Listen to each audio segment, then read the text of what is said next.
Well, hello again. What's it called? It's been a while since I've done my last video, mostly because I taped it like more than once. But still messing with the lights in here. I'm gonna, as my friend Joe calls it, I need to get some clamp lighting. Fucking douchebag. But what's it called? At least it looks like it works better now, knowing that it actually got light throughout the whole fucking room. Even though the other times it like has the light, but then it doesn't pick it up. I don't know. But anyway, what's it called? This is my video about why 2 out of 5 lives ain't working, or at least why I don't think the cruiserweights are getting as over with the fans as they should be. It is mostly, I think that their problem is knowing that ever since the Cruiserweight Classic, where they were, it looks like during the Cruiserweight Classic they were able to do pretty much anything that they wanted to do, like move-wise, because I even saw like a Death Valley Driver, which I think that was one of the banned moves in WWE at one, still, I think, mostly because they're worried about concussions, which I can completely understand that. But also at the same time, but with some of the other moves, one thing that I was thinking about was most of the matches that were on the Cruiserweight Classic, they just felt like no restrictions, like nobody was trying to keep them from doing what they should be doing. And that's what it seems like is happening with the guys on the roster, or at least it looks like that to me. It looks like whenever they were about to come out as the cruiserweights on Raw, they're like, "Oh, you can't do this, you can't do that," and stifling all the good matches that were on the Cruiserweight Classic. I'm not saying every single match was great on the Cruiserweight Classic, but most of them were. Especially Kota Ibushi and Cedric Alexander, and then and Tommaso Ciampa versus Johnny Gargano. Even a lot of the Zack Sabre Jr. matches were good. Even though that I've noticed, I've watched some matches after the Cruiserweight Classic about Zack Sabre Jr. that he does tremendous heel work. I mean, he was kind of working heelish. They were kind of not having him do I think during the Cruiserweight match, they were keeping them from doing typical heel versus face dynamics, right? So it was mostly just who wants to win the tournament.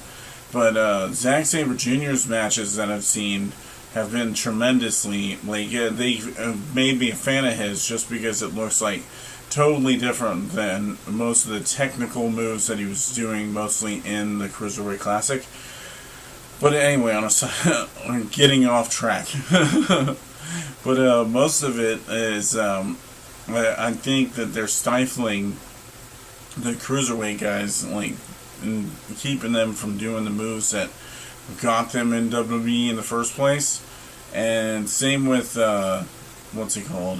205 Live. I don't think that, especially, I think another thing is I watch so much wrestling as it is. I watch Ring of Honor, I watch Raw and SmackDown every week. I try to catch NXT every week too, and watch Ring of Honor. I started getting into New Japan, and I watch Lucha Underground whenever it's on.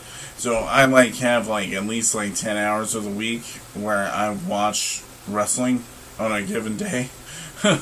So I mean, adding 205 Live to that thing too, it's even another show, really.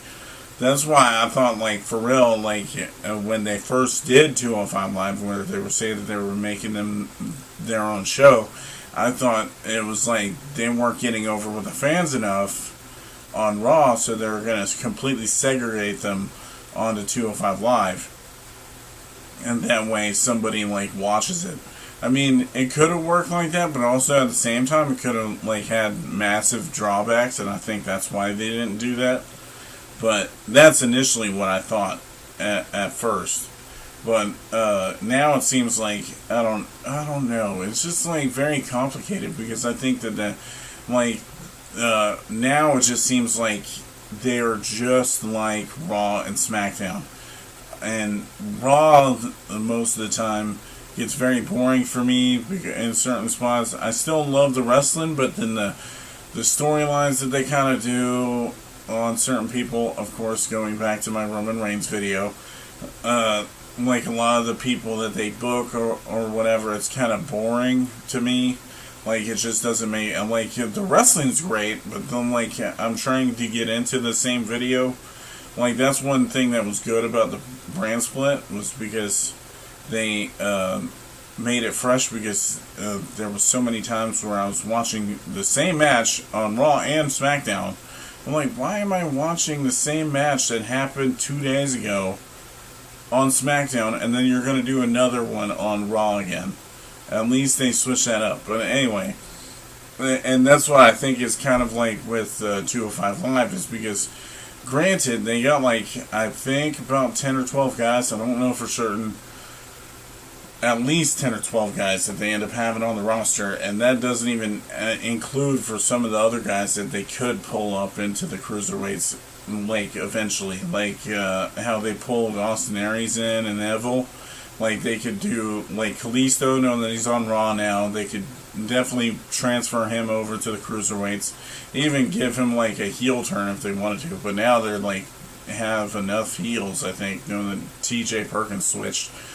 But, also at the same time, like, there's, like, a bunch of people in NXT, which I would figure that they would probably be putting on the cruiserweight, match, like, in the cruiserweight division, like Tommaso Ciampa and Johnny Gargano. I honestly want to see at least Tommaso Ciampa. I want to see on the main roster, because I think he could do well, especially as soon as he turns heel, because I've seen his Psycho Killer thing in Ring of Honor, so I think that he does, like, very good work doing that stuff, really, and like, that's why I think they should push him that way. But WWE, whenever they have certain people, they, like, push in certain directions. But like, with the cruiserweight division, they're doing like 205 Live, they're doing rivalries where there's nothing involved, where it's just like two guys facing off against each other, and then they do it for months.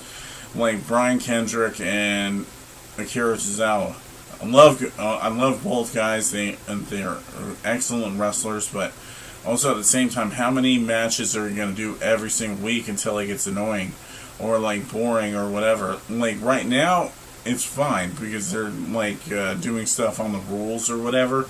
But eventually they're going to have to do a blow-off match and do something that way they stop it.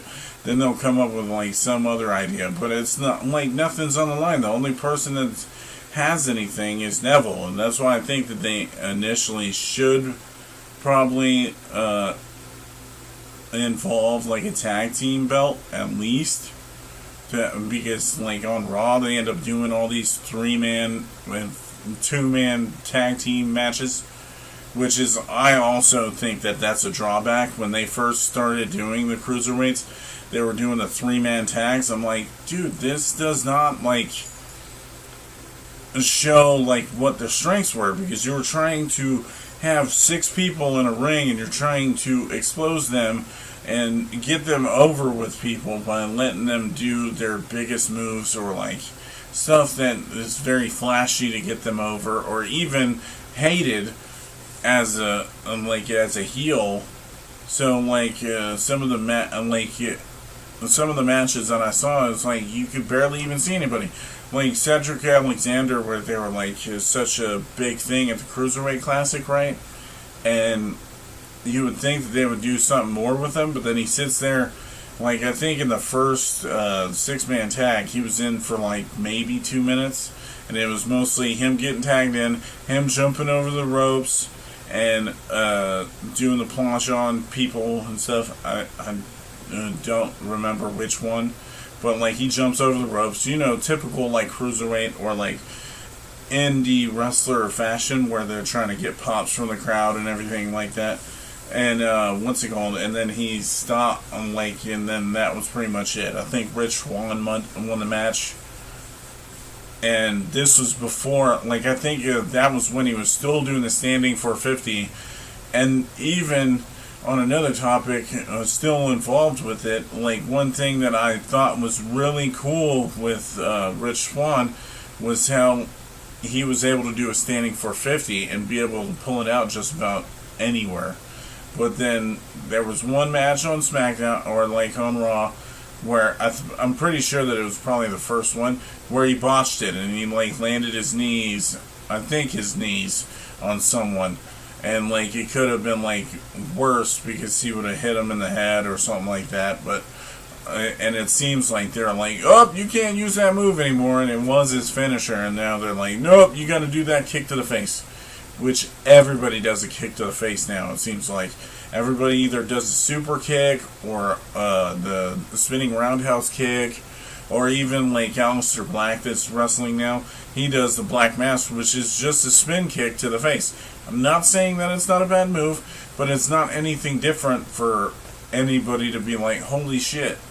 Because it's just like another move. It's just like, it's like the DDT when Jake Roberts was explaining it.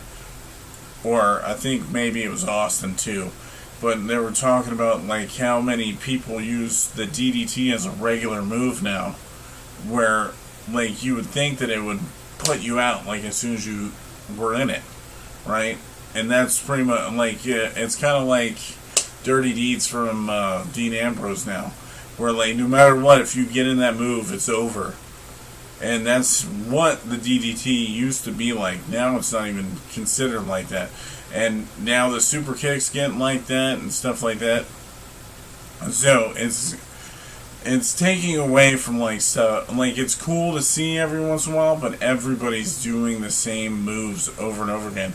So of course that's going to make you bored. So it's not going to get you over with fans if you're doing the same move that other people do. But that's just my opinion. I like to see different finishers. Even if you don't have to do something so complicated. I just want to see, it's like Baron Corbin with the End of Days. I just want to see something where I just didn't see it anywhere before. Like when I first saw it, I was like, whoa, that is a cool finisher. Like, and it's his. Nobody else is going to be doing it, at least until maybe he retires, or even if he gets into the main eventer status and then he goes against other people and then they do it on him type of deal. But like all the finishers that you see like back in the day, like the stunner and stuff like that, like mostly nobody ever does. Like not everyone, but like most everybody kind of like have the respect for people to like leave it alone or like not use it that much. And if anything, you're trying to put somebody away like before you use it type of deal.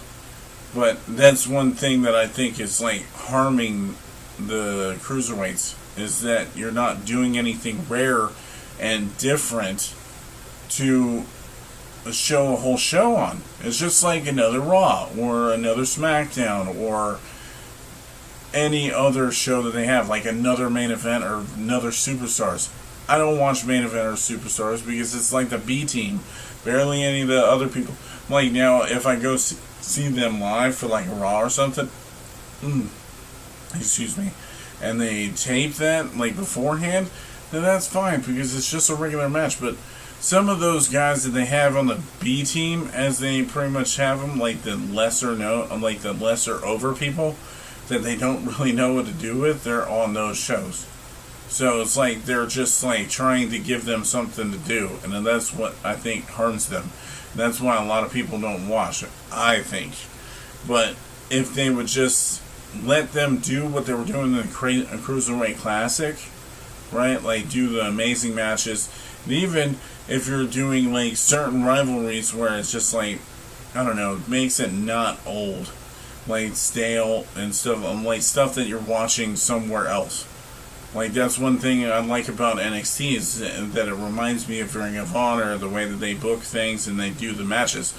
It's because it's just them going out and then fighting each other, and they're very minimalistic when it comes to their rivalries or their storylines. They don't like look huge into it, so it makes it better. But that's just me.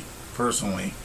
And but anyway, before I start talking and going off on another tangent again, knowing that I think I've done it like 3 times now, I'm gonna leave this video at there. So, what's it called? If you enjoyed the video, like you can like it, subscribe to it, or whatever. It doesn't matter. Probably be only getting like 10 views or whatever. But what's it called? Thank you for like watching at least, and I'll see you in the next videos. Bye.